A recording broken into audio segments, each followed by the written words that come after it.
একটি বড় ভুল, এটাও বিশাল বড় ভুল, সেটা হলো পানি অপচয় করা। পানি অপচয় করা, আল্লাহ মাফ করেন, এটা থেকে মুক্ত আমরা কেউই না বোধ হয় এই যুগে। পানি অপচয় ওযুর সময়, ভাই আমাদের ওযুতে কত পানি লাগে।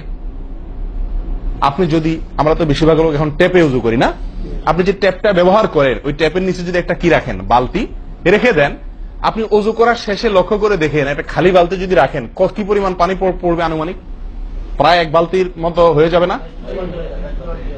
সুবহানাল্লাহ, 50-100 জন লোকের ওযুর পানি এটা। নবী সাল্লাল্লাহু আলাইহি সাল্লামের ওযুর পানির পরিমাণটুকু হাদিসে আসছে ভাই। এক গ্লাস পরিমাণ পানি দিয়ে তার কি হয়ে যেত? ওযু হয়ে যেত। এক গ্লাস পানির প্রয়োজন হতো না নবী সাল্লাল্লাহু আলাইহি সাল্লামের ওযুতে, গোটা ওযুতে। আর সেখানে এক গ্লাস তো আমাদের শুধু কিসেই লাগে? হাত ধুতেও এক গ্লাস হয় কিনা সন্দেহ, এক হাতেও হয় কিনা এক গ্লাস ধুতে সন্দেহ। ভাই হাসির বিষয় না, এটা খুব জঘন্য অপরাধ, জঘন্য অপরাধ। আল্লাহ সুবহানাহু ওয়া তাআলা কোরআনে কারীমের ভিতরে কি বলেছেন? ইন্নাল মুবাযযিরিনা কানু ইখওয়ানাশ শায়াতিন, শয়তানের ভাই। হারাম পানি অপচয় করা, পানি অপচয় করা। সাহাবায়ে কেরাম জিজ্ঞেস করছেন, ইয়া রাসূলুল্লাহ, আমরা তো কেউ বলবো ভাই এই যে নির্দেশ নিষেধ এগুলো তো সাহাবীদের যুগে পানি টানাটানি ছিল, মরুভূমি এলাকার লোক ছিল, তখনকার বোধহয় সমস্যা। ভাই এখন তো আমাদের যুগে আলহামদুলিল্লাহ কি আছে? প্রচুর পরিমাণে পানি আছে, পানির তো অভাব নেই আল্লাহর ফজলে। আমরা কি হয়তো মনে করি যে অনেক পানি আছে, এখন বোধহয় আর এই এত টানাটানি করে ওযু করার প্রয়োজন নাই। আমি বলবো না ভাই, এটা ভুল। সাহাবায়ে কেরাম জিজ্ঞেস করছেন নবী সাল্লাল্লাহু আলাইহি ওয়াসাল্লামকে, ইয়া রাসূলুল্লাহ, যদি আমরা সমুদ্রে থাকি, নৌকায় যাচ্ছি, জাহাজে যাচ্ছি, সমুদ্রে পানির কোনো অভাব নাই, সেখানে পানি ব্যবহারের ক্ষেত্রেও কি আমাকে হিসাব করে করতে হবে? অতিরিক্ত করলে হিসাব দিতে হবে? নবী সাল্লাল্লাহু আলাইহি ওয়াসাল্লাম হাবাচক উত্তর দিয়েছেন।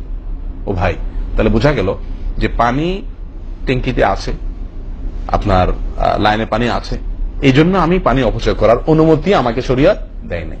অতিরিক্ত পানি ব্যবহার করলে আমাকে হিসাব দিতে হবে। সবচেয়ে উত্তম, সবচেয়ে ভালো হয় ভাই, আপনি যদি সম্ভব হয় বদনা বা কোন জগ ইত্যাদিতে, মগ ইত্যাদিতে আপনি ওযু করেন, সবচেয়ে ভালো। টেপের মধ্যেই বেসিনে একটা মগ রেখে দিলেন, ওইটা দিয়া ঢেলে ঢেলে আপনি ওযু করেন, তাহলে পানি অপচয় হওয়ার সম্ভাবনা সবচাইতে কম। ট্যাপ ছেড়ে দিয়ে যে আমরা ওযু করি, আমরা যেভাবে ওযু করার কথা বলছি, এই যে মেসওয়াক করতে হবে, এরপরে কুলি করতে হবে, নাকে পানি দিতে হবে, আবার নাক ঝাড়তে হবে, এই কাজগুলো করতে একটা গ্যাপ হয় না? গ্যাপ, এই গ্যাপের সময় যদি আপনি টেপে ওযু করতেই হয়, তাহলে গ্যাপের সময় টেপ বন্ধ করতে হবে। আমি কি বুঝতে পারছি? গ্যাপের সময় টেপ বন্ধ করে এরপর আপনি মেসওয়াক করেন, টেপ বন্ধ করে এরপর আপনি নাক ঝাড়েন। আপনি টেপের পানি পড়তেছে, এদিকে আপনি অন্য কাজ করতেছেন, তাহলে এটা অপচয়ের গুনাহ হয়ে যায়। ভাই আমি ওযু করছি ইবাদত করার জন্য, ওযু করছি আল্লাহ সুবহানাহু ওয়া তাআলাকে সন্তুষ্ট করার জন্য, আবার কাজ যেটা করতেছি ওযুর মধ্যে পানি অপচয় করে, সেটা হলো শয়তানের ভাইয়ের কাজ, শয়তানের কাজ। তাহলে শয়তানের কাজ করে আল্লাহকে খুশি করা যাবে ভাই? এই ওযুতে আল্লাহকে খুশি করা যাবে? এই ওযুতে আল্লাহ সন্তুষ্ট হবেন?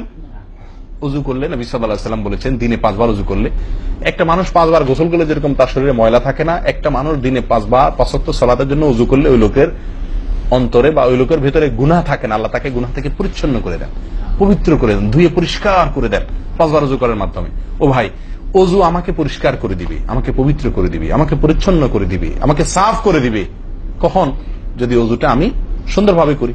আমার ওযুতে যদি এত বড় ভুল হয় যে পানি অপচয় করে আমি হারামে লিপ্ত হই, গুনাহে লিপ্ত হই, তাহলে আমার সে ওযু আমাকে পরিচ্ছন্ন করবে না, পবিত্র করবে না, সুন্দর করবে না, আল্লাহকে সন্তুষ্ট করা যাবে না। প্রিয় ভাইরা, আমি আবারও বলছি, এই ভুল থেকে আমরা কেউ মুক্ত নই। আল্লাহ মাফ করুক, ইল্লা মান রাহিমা রব্বি, হাতে গোনা দুই একজন ছাড়া আমরা কেউ মুক্ত নই ভাই। ওযু করার সময় পানি অপচয়, আজকে টেপের যে কালচার, এই টেপ ছেড়ে আমাদের ওযু করা, এটা জঘন্য একটি ভুল। যদি টেপটা আমি ছেড়ে রাখি, হ্যাঁ আপনি ওযু করছেন, বন্ধ করে নিচ্ছেন, আবার দরকার হচ্ছে চালাচ্ছেন, এটা হলে ঠিক আছে। আপনি যদি এটা করতে যান পাবলিক ওযুখানাতে, হয়তো পিছন থেকে কেউ আপনাকে তাড়া মারবে, আরে ভাই তাড়াতাড়ি করেন, দেরি করতেছেন, মারুক ভাই তাড়া, সে তাড়া মারুক, কিন্তু আপনার ওযুটা কি করতে হবে? আপনাকে কোয়ালিটিফুল ওযু করতে হবে। আল্লাহ তাআলা আমাদেরকে সেই ওযু করার তৌফিক দান করেন।